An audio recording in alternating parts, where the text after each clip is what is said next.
I dropped my husband off at the airport thinking it was just another business trip, but just as I was about to leave, my 6-year-old son squeezed my hand tight and whispered, "Mama, don't go back home. This morning I heard Daddy planning something really bad against us. Please believe me this time." I believed him, and we hid, and what I saw next made me panic. But before we continue, make sure you're subscribed to the channel and write in the comments where you're watching this video from. We love knowing how far our stories are reaching. The fluorescent lights of Hartsfield-Jackson Atlanta International Airport were hurting my eyes that Thursday night. I was tired. That kind of tired that comes from deep inside, you know? It's not just sleepiness. It's an exhaustion of the soul that I'd been dragging around for months without really understanding why. My husband, Kwasi, stood beside me with that perfect smile he always wore in public. Impeccable gray custom suit, leather briefcase in hand, the expensive cologne I'd gifted him for his last birthday lingering in the air. To anyone in that terminal, we were the definition of black excellence. The power couple. He, the successful executive. Me, the dedicated wife sending him off before a major business trip to Chicago. If only they knew.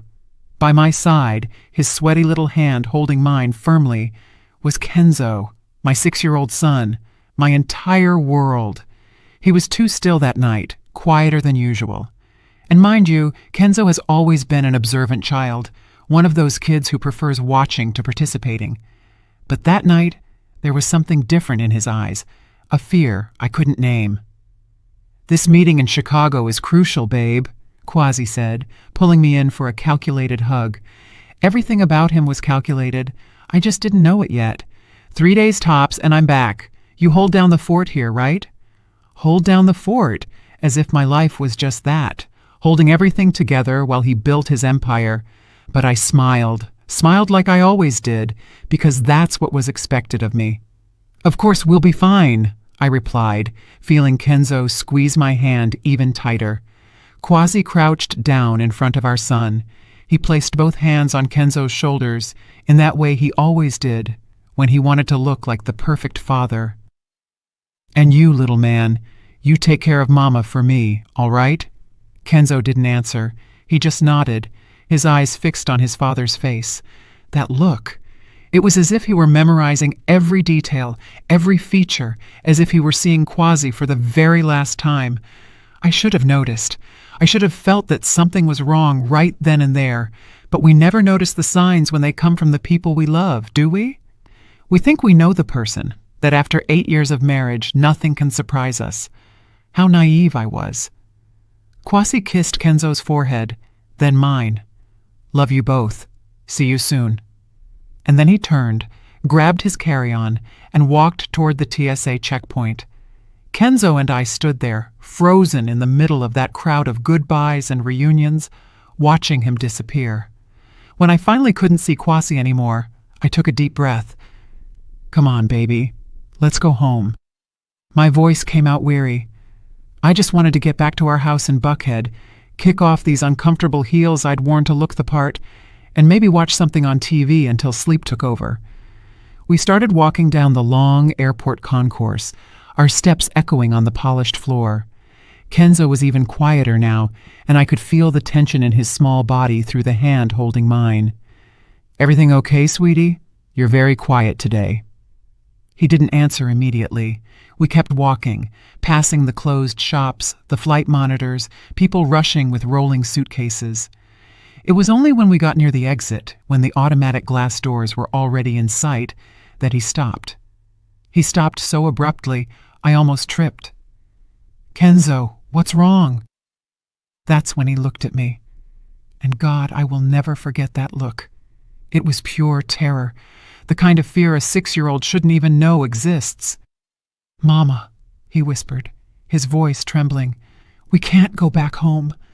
My heart did a strange flip in my chest. I crouched down in front of him, holding his little arms. "What do you mean, baby? Of course we're going home. It's late. You need to sleep, don't you?" His voice came out louder, desperate. A few people turned their heads to look at us. He swallowed hard and continued, now in an urgent whisper. "Mama, please, we can't go back. Believe me this time, please. This time. Those two words hurt because it was true. Weeks ago, Kenzo had told me he saw a strange car parked in front of our house. The same car, 3 nights in a row. I told him it was a coincidence.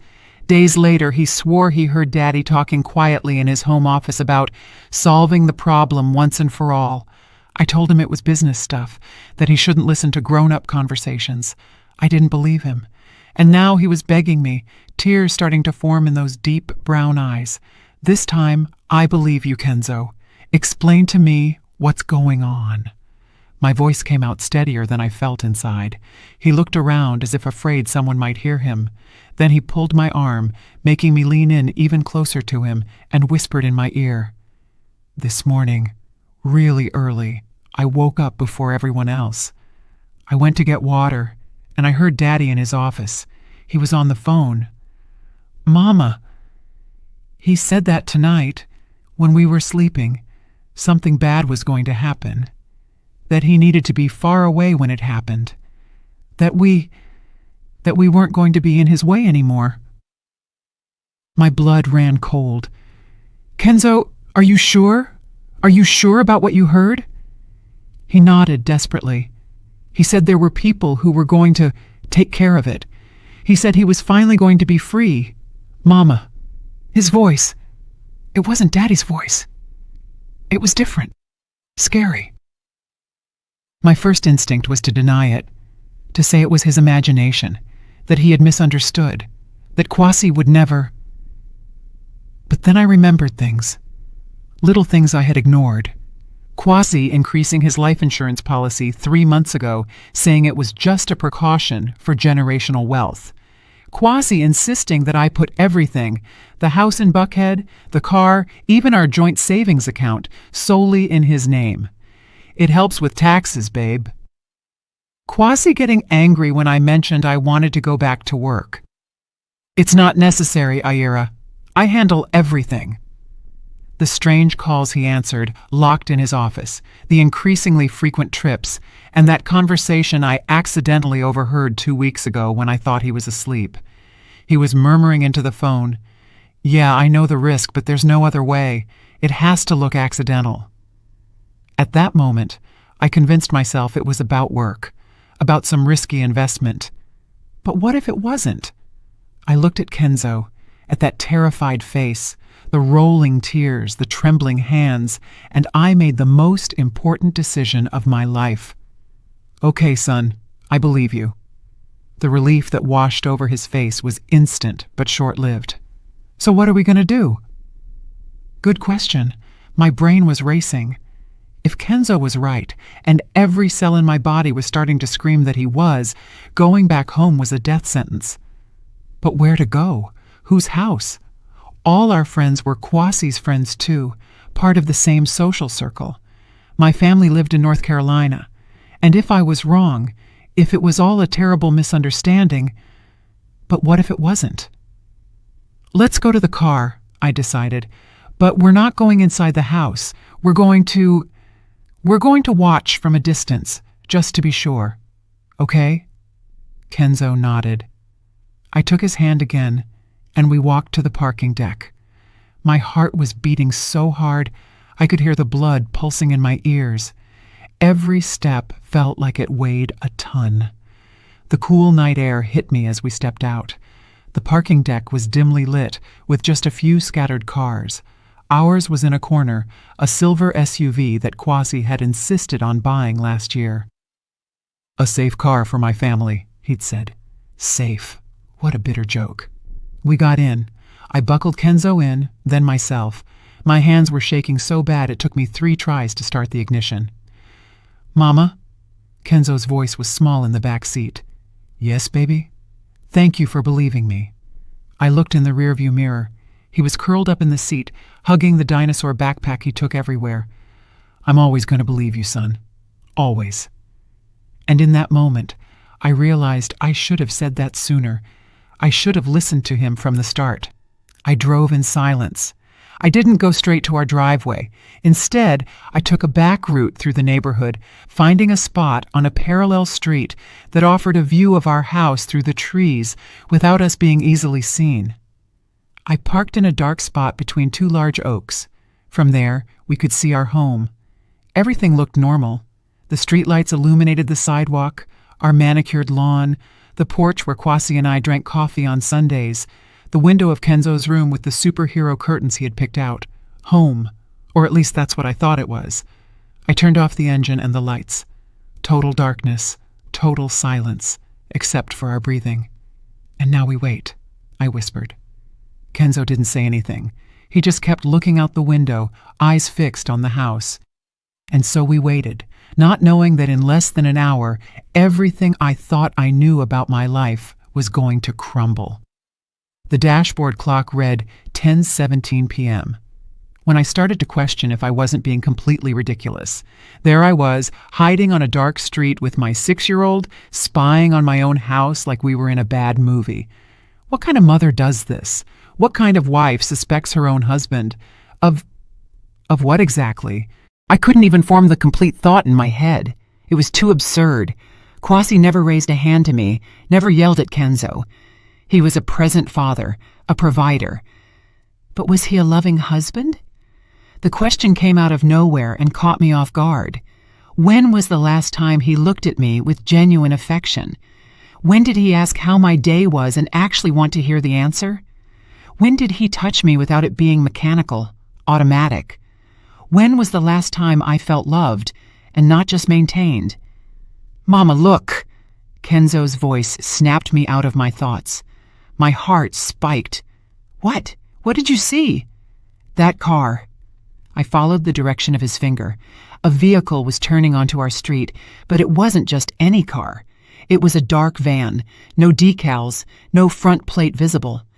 The windows were tinted, so dark it was impossible to see who was inside.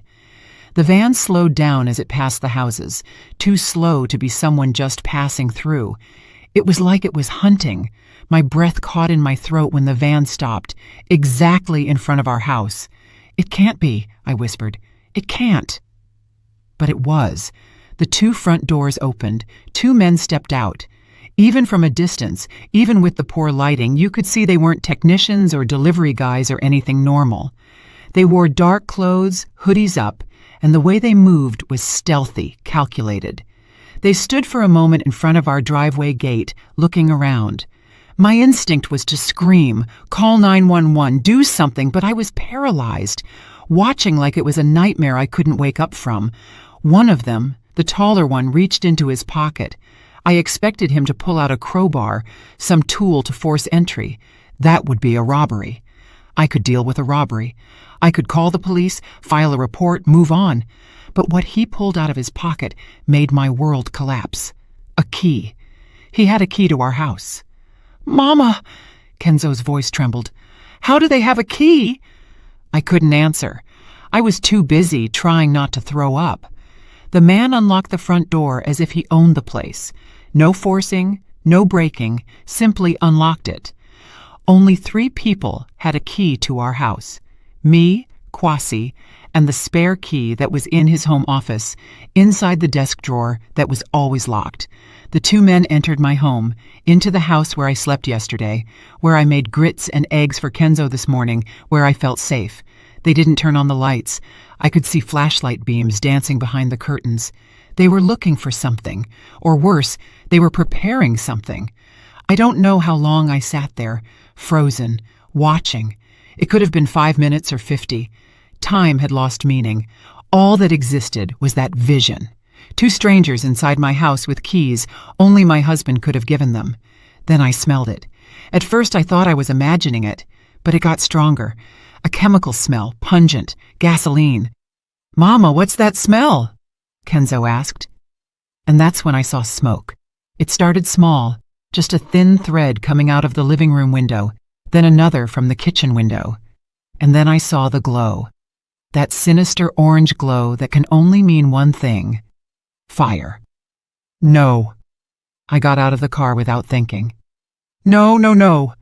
Kenzo's hand pulled me back. "Mama, no, you can't go there." He was right. I knew it, but it was my house, my things. The photos from when Kenzo was born, my wedding dress stored in the closet, the drawings Kenzo made that I stuck on the fridge, the quilt my grandmother stitched before she passed, all burning. The flames grew fast, terrifyingly fast. In a matter of minutes, the living room was totally engulfed. The fire licked the walls, shattered the windows, climbed to the second floor where Kenzo's room was. That's when the sirens started. Someone must have seen the smoke and called the fire department. The dark van sped off, lights off, disappearing around the corner seconds before the first fire truck appeared. I was shaking so hard I could barely stand. Kenzo was hugging me from behind, his little face buried in my back, sobbing. "Kenzo was right," I murmured. "You were right, baby. You were right." If we had gone home, if I hadn't believed him, we would be inside there right now, sleeping, unaware. And those men would have... I couldn't complete the thought. My legs gave out, and I fell to my knees right there in the middle of the dark street, watching my life turn to ash. My phone vibrated in my pocket. With trembling hands, I picked it up. It was a text from Quasi. "Hey babe, just landed. Hope you and Kenzo are sleeping well. Love you guys. See you soon." I read the message once, twice, 3 times. Every word was a knife. Every heart emoji was poison. He knew. Of course he knew. He was in another state building his perfect alibi while hiring people to kill us, to burn us alive while we slept. And then he would come back as the devastated husband, the grieving father. He would cry at the funeral, receive condolences, and keep everything. The life insurance, the land, the bank accounts. That's what Kenzo heard him say on the phone. "I'm finally going to be free." Free of me. Free of his son. The nausea came with force. I turned around and threw up right there on the curb. Everything I had in my stomach came out along with whatever illusion I still had about my marriage. When I could finally stop, I wiped my mouth with my sleeve and looked at Kenzo. He was sitting on the curb, hugging his knees, watching the house burn. Tears rolled down his face, but he wasn't sobbing anymore. He was just watching. A 6-year-old shouldn't have that expression, that terrible premature understanding that people who should love you can want to hurt you. I sat beside him and pulled him into a tight hug. "I'm sorry," I whispered into his hair. "I'm sorry for not believing you sooner. I'm sorry for everything." He held on to me as if I were the only solid thing in a world that had turned upside down. And maybe I was. "What are we going to do now, Mama?" That was the million-dollar question, wasn't it? What do you do when you discover that the man who promised to love and protect you actually wants you dead? We couldn't go home. A home didn't even exist anymore. We couldn't go to the police. Quasi had an ironclad alibi, and it was just me and the word of a 6-year-old against his. We couldn't go to friends or family. Everyone would think I was crazy, in shock from the fire, making things up. And Quasi was free, flying back at that very moment, probably practicing the look of shock and sadness he was going to use when he discovered the tragedy. We needed help. Help from someone Quasi didn't know, someone who could understand, someone who knew how to deal with what? Attempted murder? Conspiracy? That's when I remembered. My dad, Grandpa Langston, before he passed 2 years ago, had given me a card. It was on a rough day, right after his cancer diagnosis. He called me to his hospital room, took my hand, and said, "Ayira, I don't trust that husband of yours. Never have. If one day you need help, real help, find this person." The card had a name, Zunaira Okafor, attorney at law, and a phone number. At the time, I was offended. How could my dad not trust Quasi? Quasi, who was so attentive to him, who visited him in the hospital, who paid for the best doctors. But now I understood. My father saw something I refused to see, and he left me a way out. I took my phone again. Battery was at 23%. I needed to make a decision fast. "Kenzo, remember that card Grandpa gave me? The one I kept in my wallet?" He nodded. I'm going to call the person on it. She's going to help us." At least I hoped so. With trembling fingers, I dialed the number. 3 rings, 4. It was going to voicemail when a female voice, raspy but firm, answered. "Hello? Attorney Okafor speaking." "Attorney?" "Ms. Okafor, my name is Ayira Vance. You don't know me, but my father was Langston Vance. He gave me your number. I need help. Bad." There was a pause. Then, "Ayira, Langston told me about you. Where are you?" My house just burned down. I'm on the street with my son. And my husband tried to kill us." Another longer pause. When she spoke again, her voice was different, more urgent. "Are you safe right now? Can you drive?" "Yes." "Then write down this address." Attorney Zunara's office was in an old brick building in the Sweet Auburn district, the kind of place you pass by without noticing. It didn't have a flashy sign, just a small, faded plaque. Z. Okafor, Legal Counsel. It was almost midnight when I parked in front. The street was deserted, only a few streetlights working. Kenzo had fallen asleep in the back seat during the drive, exhausted from crying. I had to carry him. Before I rang the bell, the door opened. A woman stood there. She must have been about 60, gray locks pulled back in a bun, reading glasses hanging from a chain. She wore a simple blouse and jeans like she had been woken up, but her eyes were alert, analyzing every detail of me and Kenzo. "Ayira, yes, come in quickly." I obeyed. She locked the door behind us with 3 different deadbolts. The office smelled of old books and strong coffee. There were stacks of files everywhere, old cabinets, a table full of papers. "Put the boy on the sofa over there," she instructed. "There's a blanket on the chair." I laid Kenzo down carefully. I covered him. He kept sleeping, his face still streaked with tears. "Coffee?" she offered. I was going to refuse, but she was already pouring 2 cups. She handed me one and pointed to the chair in front of her desk. "Sit down and tell me everything from the beginning. Leave nothing out." And I told her. I told her about Kwasi's trip, about Kenzo's whisper at the airport, about the decision to hide and watch the house, the men with the keys, the fire, Kwasi's text pretending to care while knowing we should be dead. Attorney Zunara didn't interrupt me once. She just listened, fingers interlaced under her chin, eyes fixed on me. When I finished, she stayed silent for a long moment. "Your father asked me to look out for you if something like this happened," she said finally. "Langston was a very smart man. He noticed things about your husband that you didn't want to see." That hurt, but it was true. He knew Kwasi was capable of this? He suspected Kwasi wasn't who he pretended to be, that he married you for access, that he was dangerous. She took a sip of coffee. "Langston left me some things, documents, information about you and about Kwasi. I thought I'd never need to use them, but..." She got up and went to a locked cabinet. She pulled out a thick folder and returned, placing it on the table between us. "Your father hired a private investigator 3 years ago, discreetly, to check into Kwasi's business dealings."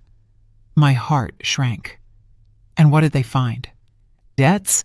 Lots of gambling debts, mostly. Your husband has a serious problem, Ayira. He owes loan sharks, underground casinos, very dangerous people." She opened the folder, showing bank statements, photos, reports. "His businesses have been bankrupt for 2 years. He's been using the money from the inheritance your mother left you to plug the holes, but that's almost all gone." I felt like I'd been punched in the stomach. My mother's inheritance. $150,000 she left me, which I put in a joint account because we were married. "What's mine is yours, babe." He spent it all, down to the last cent.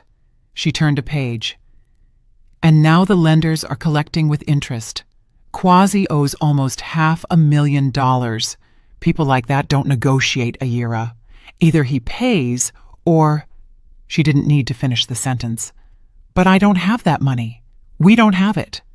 "So why the life insurance?" she asked simply. You have a life insurance policy worth $2.5 million, don't you? Your father insisted on it when you got married, remember? Said it was important to protect you and any future grandchildren. I remembered. I remembered Kwasi thinking it was excessive at the time, but accepting.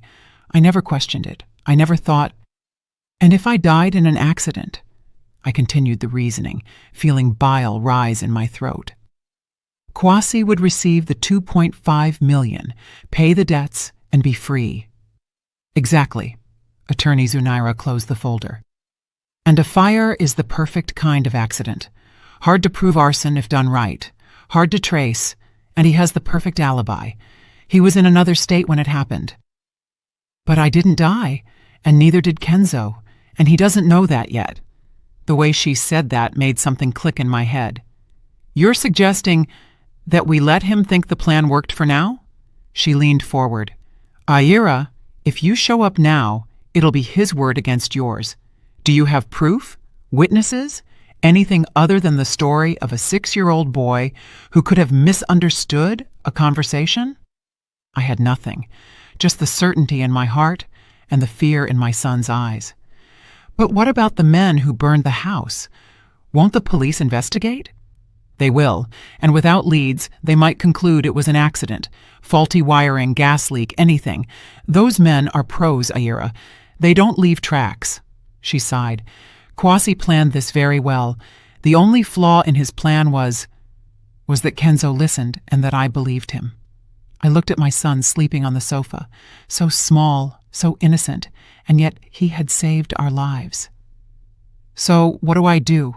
I can't just disappear. My ID, my cards, everything burned in the house. I have no money. I have nowhere to go. You have me, said Attorney Zunaira, and you have something Kwasi doesn't know you have. What? She smiled, a cold smile that made me see why my father trusted her. The truth, and time to prove it. Kwasi will return tomorrow. He'll pretend to be devastated. He'll put on a show for the police and the neighbors. He'll look for the bodies, and when he doesn't find them, he'll know something went wrong. Yes, but by then we'll already be 10 steps ahead.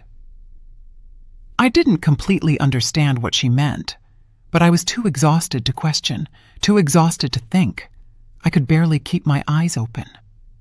You and the boy will stay here tonight, she decided. There's a small room in the back. It's not the Ritz, but it has a bed. Tomorrow we'll plan the next steps. Attorney Zunaira, why are you doing this? Why help so much? She went quiet for a moment, looking at a point beyond me, lost in some memory. Langston saved my life once. A long time ago, when my own husband tried to kill me. She turned her gaze back to me. I know exactly what you're feeling right now, Aira. The shock, the betrayal, the fear, and I promised your father that if you needed me, I would be here. It is a debt I have the pleasure of repaying. I swallowed the tears threatening to fall. Thank you. Don't thank me yet. The game has just begun. I slept for maybe 3 hours, but it felt like 3 minutes. I woke up with Kenzo shaking me, scared, asking where we were. It took me a few seconds to remember, and when I did, reality crashed down on me like a bucket of ice water. My husband tried to kill me. No matter how many times I repeated that in my head, it still seemed unreal, surreal, like a nightmare I was going to wake up from at any moment. But it wasn't, and the morning news proved it. Attorney Zunaira knocked on the door of the small room at 7 o'clock a.m. Turn on the TV, Channel 2. There it was. Breaking news. Massive fire destroys luxury home in Buckhead. Fate of family unknown. They showed the house, or what was left of it. Just blackened walls and smoking rubble, firefighters still working, sifting through debris. And then they showed him, Kwasi, getting out of an Uber amidst the chaos, with an expression I recognized, the one he used when rehearsing important speeches in the mirror. Calculated worry, measured horror. My wife, my son, for God's sake, someone tell me they weren't in there. He screamed at the camera, at the police officers, at anyone who would listen. The reporter explained that he was traveling for business, had just landed, and came straight to the scene. A desperate husband searching for his missing family, she narrated with that serious news anchor voice. I felt Kenzo shrink beside me. He's lying, my son whispered. He's pretending he cares. And he was. You could see it if you looked closely, the way he checked the camera angles before collapsing in tears, how his eyes were dry, even with hands covering his face. How he asked the fire chief, "Did you find the bodies yet?" with an urgency that wasn't of someone holding on to hope, but of someone needing confirmation. He wanted to make sure we were dead. Attorney Zunaira turned off the TV. He'll look for the bodies all day. When he doesn't find them, he'll start to suspect. We have maybe 24 hours before he realizes you escaped, and then he'll panic. And people in panic make mistakes. She sat on the edge of the bed. Ayira, I need you to tell me, do you know the combination to the safe Kwasi has in his office? I thought for a moment. I know it. It's his birth date. Too obvious, but it works. He keeps important documents there. I think so. I never paid much attention. We need those documents, especially if he's stupid enough to have kept something linking him to the men he hired. But how?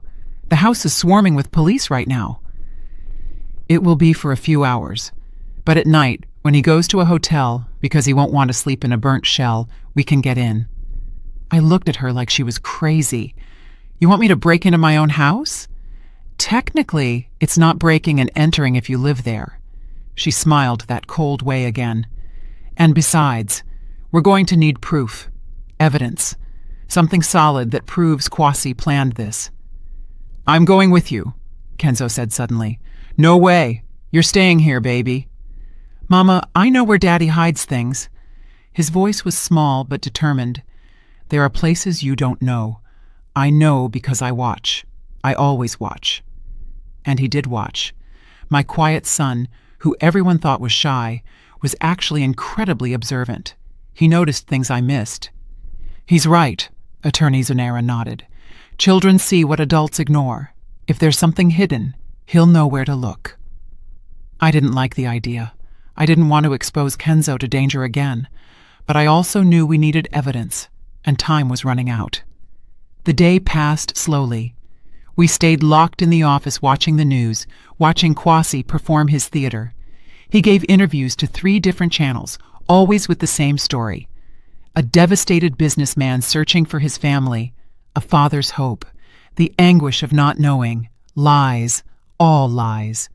Through security cameras in the neighborhood that Zunaira had access to through a contact, we watched Kwasi be taken to the precinct to give a statement. We saw him return and stand in front of the destroyed house for hours, talking to neighbors, to police, to anyone who appeared. And then, finally, when the sun started to set, we saw him get into a car and leave. Now, said Attorney Zunaira. She gave me dark clothes, gloves, a small flashlight. Did the same for Kenzo. We looked like thieves about to commit a burglary, and in a way, that's exactly what it was. We drove in silence to the edge of the neighborhood, but we didn't go in through the front. Zunaira knew a passage in the back where the wall was lower and there were no cameras. Benefits of having defended the developer in his divorce, she explained. We scaled the wall. Well, she and I climbed. We lifted Kenzo over. On the other side, it was dark. The smell of smoke was still strong. 20 minutes, whispered Zunaira. Get in, get what you need, get out. I'll stay here watching. I took Kenzo's hand and we walked to the house, or what was left of it. The back door, the kitchen one, was partially burned but could still be opened. We entered. God, the destruction was total. Blackened walls, ceiling partially collapsed, the smell of ash and chemicals. Everything that was my life was destroyed. But we didn't have time to mourn. The office, I whispered to Kenzo. Where is it? He guided me, passing through the destroyed living room, going up the precarious steps of the staircase. Kwasi's office was on the 2nd floor, and miraculously, it hadn't burned as much as the rest. The door was jammed, but I managed to force it open. The safe was there, embedded in the wall behind a painting that had burned away. I entered Kwasi's birth date. Beep, green light, open. Inside were documents, a lot of cash, probably for illegal payments, and an old burner phone.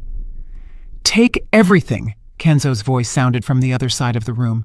"Mama, look here." He was pointing under a loose floorboard, a hiding place I would have never known existed. I lifted the board. Inside was another phone, a black notebook, and an envelope. I grabbed everything in a rush, stuffing it into the backpack I had brought. "Let's go, quick." We were almost at the door when we heard voices downstairs.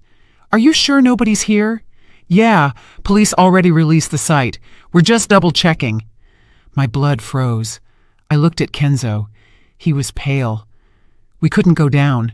Whoever it was blocking our only exit. I grabbed Kenzo, and we squeezed inside the office closet. My heart was beating so hard I was sure they would hear us. Through the slat in the closet door, I could see flashlight beams coming up the stairs. 2 men, not police. I recognized the voices. They were the same men who had set the fire. "Boss said to verify if the job was finished," said one of them. Deep voice, southern drawl. "Seems they didn't find bodies yet." "Impossible. The fire was hot enough that nothing would be left. Maybe they already took him to the morgue." "Better make sure. Check the rooms."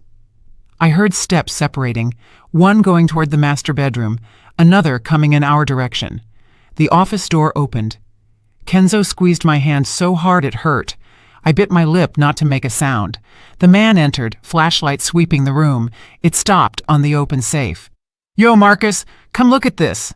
The other guy appeared. "What happened?" "Safe's open. Wasn't like that when we left." "You sure?" "Absolutely. We didn't even touch the safe, just lit it up and left." Tense silence. "Someone was here," concluded the one named Marcus. "Recently. The dust around it is disturbed. Think it was the cops?" "Cops don't steal cash. And look, there are small footprints." He pointed the flashlight at the floor. "Too small to be an adult." My stomach dropped. "A kid," the first man said slowly. "You think?" "I think we got a problem." Marcus pulled a phone from his pocket. "I'm calling the boss. He needs to know." I couldn't allow it. If he called Kwasi, if he told him someone had been there, that possibly we were alive. But what could I do? I was locked in a closet with my 6-year-old, unarmed, trapped. That's when I heard the scream. It came from outside. A female scream, loud, full of terror. "What the hell was that?" Marcus bolted down the stairs. The other man followed. I didn't waste time. I picked up Kenzo and ran. I went down the stairs so fast I almost tripped. The back door was open. They must have come in through there. We ran to the wall. Zunera was there, panting. "Was that you who screamed?" I asked as I helped her jump the wall. "I needed to get them out of there. Did it work?" "Yes." I showed her the backpack. "I got everything." We ran to her car, parked 2 blocks away. Only when we were inside, doors locked, engine running and driving away, could I breathe. "Those men saw that someone touched the safe," I said. "They'll tell Kwasi." "Excellent." I looked at her like she was crazy. "What do you mean, excellent?" "Now he'll know you're alive. He'll know you have the evidence. He'll panic." She smiled while driving. And people in panic do stupid things. I don't know if I agreed with her logic, but I was too exhausted to argue. Back at the office, we emptied the backpack onto the desk. Documents, phones, money, the black notebook. Zunera took the notebook first, opened it, started reading, and the more she read, the wider her smile became. "Bingo," she murmured. "What is it? Is your husband meticulous or just dumb? Probably both." She turned the notebook toward me. "Look at this. Dates, amounts, names. He documented every cent he borrowed, from whom and when he had to pay. He even had notes about conversations with the loan sharks. I scanned the pages. Everything was there, every debt, every threat he received. And then, on the last pages, final solution.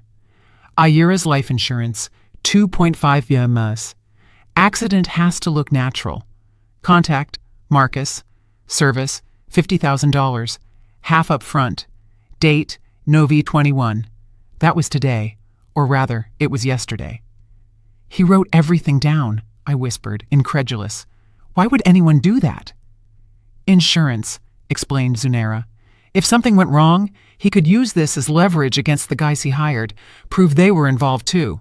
She picked up one of the phones. And I bet on these burners there's even more evidence. Texts, calls. It took all night to examine everything. The phones were password protected, but Zunera had a tech guy contact who managed to unlock them. And there it all was. Messages between Quasi and Marcus. Need it to be a day I'm traveling. Solid alibi. Has to look accidental. Fire is good, hard to trace. And the kid? Marcus had asked. Can't leave anyone behind either. Quasi had written coldly about killing our son as if it were a minor detail, an inconvenience to be solved. I felt hate growing inside me. A cold, sharp hate. I was no longer the woman who had married believing she had found love. I was a mother protecting her child. And mothers are dangerous when their children are threatened. Is this enough to arrest him? I asked. Enough to arrest, convict, and throw away the key, confirmed Zunera. But we need to do it right. If we hand this to the wrong police, Quasi has enough money and connections to make it disappear, or worse, to make you disappear. So, what do we do?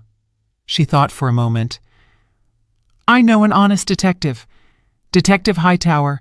Homicide. Incorruptible. If we present the case to him with all this proof, Quasi has nowhere to run. When? Tomorrow morning. But before that... She looked at her phone.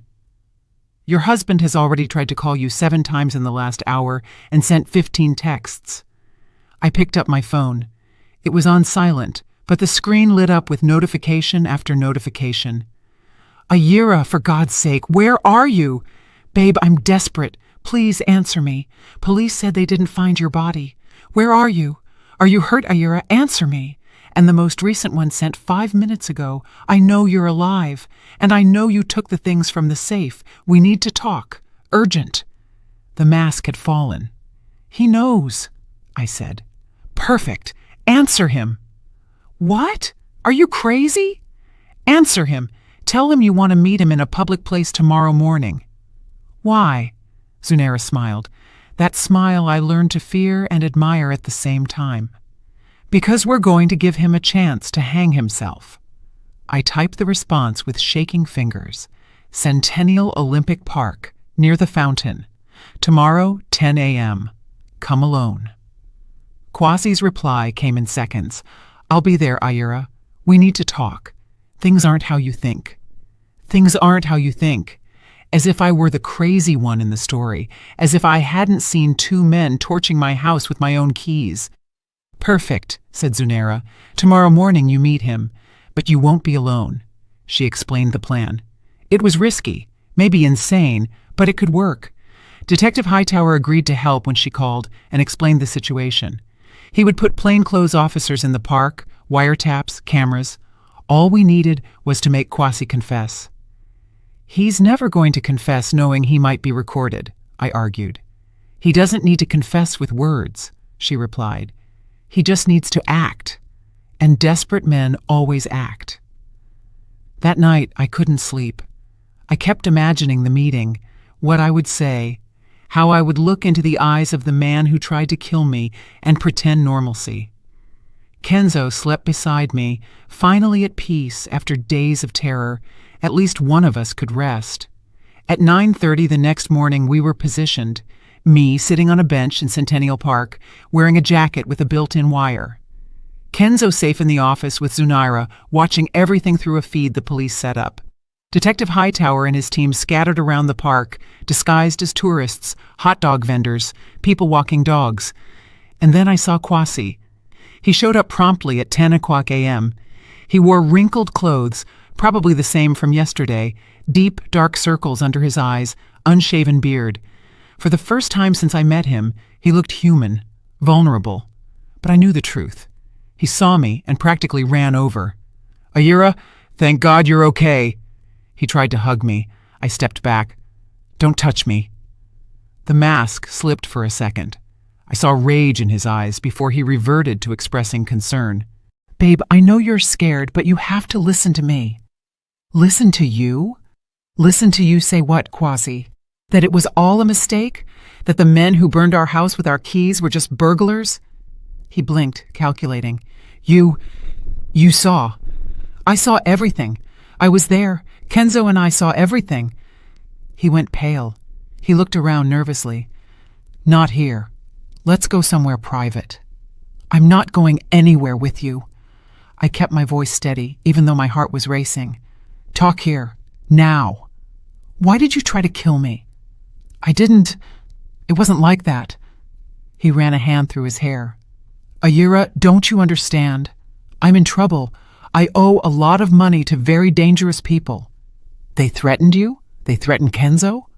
So you decided to kill us instead? What logic is that? No, I was going to get you out of the country. With the insurance money, we could start over somewhere else, far from those guys. It was a lie so blatant I almost laughed. You're talking about the insurance that only pays out if I die?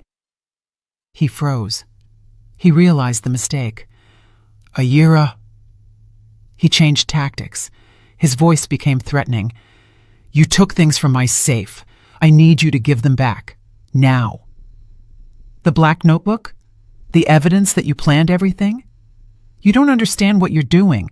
If you give that to the police, I go down. And if I go down, the guys I owe will come after you. Either way, you're not safe. But at least it won't be you trying to kill me. The rage finally exploded. You were always so naive.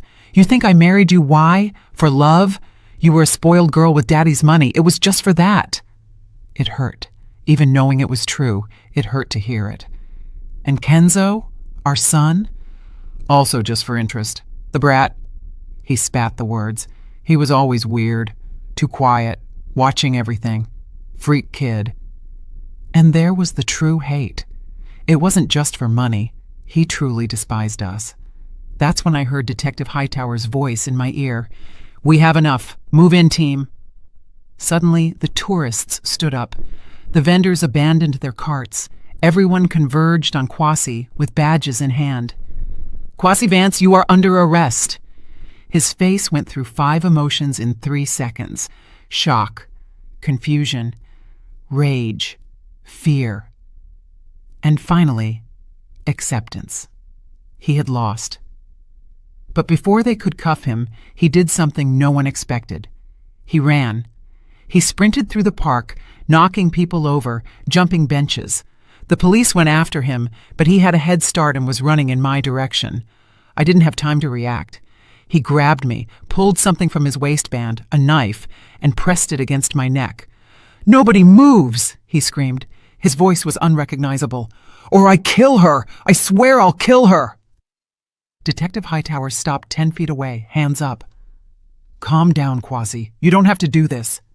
"Of course I do. She ruined everything. Everything!"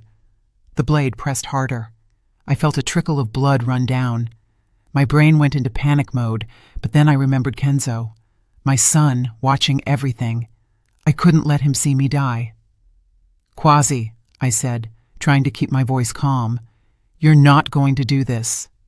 Don't tell me what I am or am not going to do. You're not going to do it because you're a coward. You always have been." I turned my head slightly, looking him in the eyes. Cowards don't kill while looking someone in the eye. They hire other people, and even at that, you failed. The knife trembled in his hand, and in that second of hesitation, something happened. A shot, not to kill, to incapacitate. A sniper I hadn't even seen hit Kwasi's hand. The knife dropped. He screamed in pain, and in seconds he was on the ground, handcuffed, surrounded by officers. I fell to my knees, shaking. Detective Hightower helped me up. "It's okay. It's over." But it didn't feel over. Nothing felt real. I watched Kwasi being dragged to the squad car. He was screaming, kicking, threatening. "This doesn't end here, Ayura. You're gonna pay! You're gonna pay!" Empty. All his threats were empty now. Kwasi's trial was fast. With all the evidence, the notebook, the phones, the recordings of our meeting, the testimony of the men he hired, who cut a plea deal, there was no defense. They tried to plead temporary insanity, tried to say he was coerced by the loan sharks, tried everything. It didn't work. Kwasi was sentenced to 25 years in federal prison, attempted murder, arson, insurance fraud. The list was long. I didn't go to the sentencing. I didn't want to see his face ever again. But Zunera went. She sent me a text when the verdict came down. Justice is served. Justice. The word seemed strange, because it didn't seem fair that 8 years of my life had been a lie. It didn't seem fair that my son had to grow up knowing his own father wanted to kill him, but at least we were alive and free. In the following months, I had to rebuild everything. Literally everything. Documents, identity, bank account, home. I got access to the home insurance money. Ironic, since Kwasi had burned it to get a different insurance payout. It wasn't a fortune, but it was enough to start over. Zunera helped me with all the paperwork. More than that, she became a friend. Maybe the first true friend I ever had. Your father knew I was going to need you one day, I told her one afternoon, drinking tea in the new apartment I rented in Decatur. How did he know about Kwasi? A father's intuition, she smiled. Or maybe he saw things that you, being in love, didn't want to see. Little signs. The way Kwasi looked at your family's money. How he asked about inheritances. How irritated he got when you talked about working. She was right. The signs were always there. I was the one who chose to ignore them. Kenzo was going to therapy. At first, he didn't want to talk about what happened, but over time, slowly, he began to open up. The therapist said he was resilient. Children are stronger than we imagine, but even strong, he had nightmares. Woke up screaming, saying there was fire, that he couldn't get out, that his daddy was coming. On those nights, I stayed with him, held him, hummed the gospel songs I sang to him when he was a baby, and slowly he would go back to sleep. "Mama," he asked me one night, a few months after the trial, "do you still love Daddy?" The question caught me off guard. Why do you ask that? Because he was bad, really bad.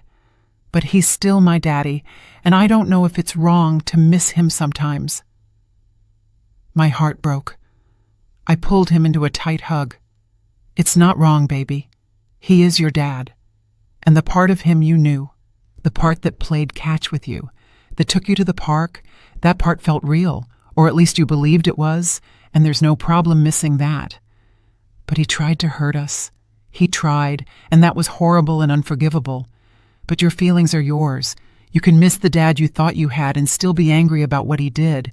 Both things can exist together. He stayed quiet for a while, then whispered, "I saved you, right, Mama? You saved us. You saved me, and you saved yourself.